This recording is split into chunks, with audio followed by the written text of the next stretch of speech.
Olá, meu nome é Giovana Saldanha. Eu fui orientada pelo professor Márcio Botelho de Castro, com o tema Caracterização das lesões cardíacas em primatas não humanos de vida livre, com toxoplasmose no Distrito Federal e em torno. Sou aluna de Medicina Veterinária da Universidade de Brasília.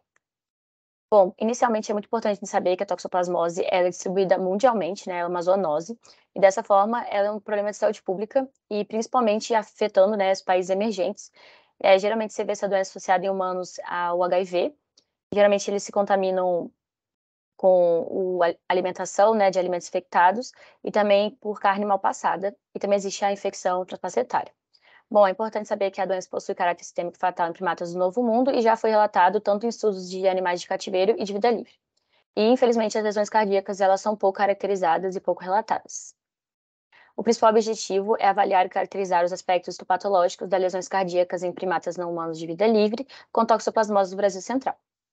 Bom, como metodologia, inicialmente a gente fez essa compilação dos dados, né, nas fichas de necrópsia do laboratório, revisou todos os dados epidemiológicos e depois também viu de novo as lâminas e tudo mais para saber a questão das lesões. Bom, depois foi feita uma análise semi-quantitativa para dividir as lesões principalmente em ausente, discreta, moderada e acentuada. E como resultados epidemiológicos, né, nós tivemos um total de 87,9% de primatas de vida livre, né, que deram entrada no laboratório, e 8% desse total tinham toxoplasmose. Bom, é importante que fêmeas e machos foi quase um número bem parecido. Em relação à faixa etária, muitas vezes ela não era descrita, né, mas a maioria foi adultos.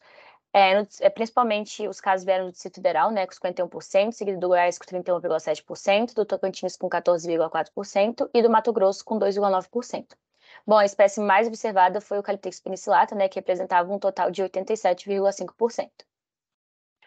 Sobre a miocardite, ela foi visualizada em 84% dos primatas e a maioria das vezes tinha distribuição multifocal, né, que eram 98%.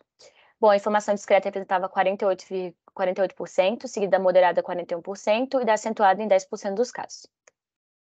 Bom, a necrose ela foi visualizada em 67% dos primatas, com a intensidade discreta observada em 51,4%, seguida da moderada com 35,7% e da acentuada em 12,8%. Sobre a hemorragia, ela estava presente em 70% dos primatas, com a intensidade discreta em 50,7%, a moderada em 45,2% e a acentuada em 4,1% dos primatas. Sobre a discussão, é muito importante essa questão da antropização dos ambientes naturais, né? Cada vez mais a gente está perto dos animais, por essa questão da modificação humana, e isso favorece o surgimento de doenças, né?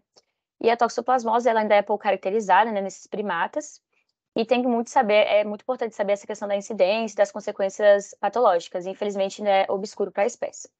Bom, nos nossos achados a gente achou essa frequência de 8% da infecção, né, e estudos semelhantes mostraram que no Rio de Janeiro era 1,6% e no estado de Pernambuco 18%. Sobre a miocardite, a necrose e a hemorragia, né, a gente viu que elas variaram de 67% a 84% dos casos, e também foi possível ser observado cistos, né, em 12% dos casos, por meio da técnica de HE. Bom, 69% dos casos de vida livre, né, no estudo do Rio de Janeiro, foram avaliados com toxoplasmose, em 55% deles tinham miocardite, 18% tinham cardiomionecrose, e foi observado também esses taxoítos livres, né, em 83% dos casos. Bom, a gente sabe que os taxoítos, eles induzem, né, o nosso sistema imune a liberar as citocinas, né, a resposta inflamatória, que são os principais responsáveis pela miocardite e a necrose. Como diagnóstico diferencial da toxo, é importante a gente saber sobre a doença de Chagas. Como conclusão, né, a toxoplasmose ela é uma preocupação de saúde pública, né, devido a essas consequências nos humanos e esses desfechos fatais nos primatas. E é muito importante saber essa questão do diagnóstico da imunistoquímica, para poder conseguir confirmar o diagnóstico de toxoplasmose e não confundir com outras doenças. É importante saber que os primatas podem ter papel de sentinelas, né, que podem alertar a população sobre focos da doença. E é muito importante esses estudos, né, que visam a caracterização patológica de enfermidades zoonósticas e hospedeiras de vida livre, como primatas não humanos, e dessa forma, né, auxilia na eficiência da resposta do órgão de saúde na prevenção das zoonoses, que tem os primatas não humanos como hospedeiros, né, reforçando a importância da vigilância de epizootias em primatas. Bom, aqui foram algumas referências, aqui também, e é isso, obrigada.